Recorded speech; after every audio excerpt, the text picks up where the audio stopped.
Nyumba dhamana, mke mzuri dhamana, huduma dhamana.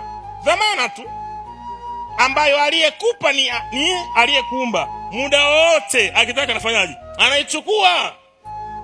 Ndio maana leo kuna mawaziri kaka, mawaziri wanatafuta hela ya mafuta kwenye magari.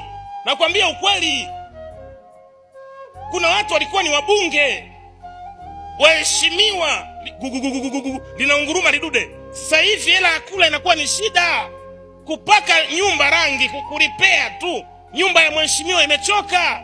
Kwa sababu vitu vyote Mwenyezi Mungu anapotupa, anatupa kama dhamana, alafu anataka kuona dhamana aliyotupa tunaifanyaje hapa duniani. Ukipata cheo, treat watu vizuri. Ukipata mali, heshimu watu. Ukipata huduma, hudumia watu. Usijifanye Mungu mtu chini ya jua, kwa sababu aliyekupa anaweza kuvichukua alivyokupa.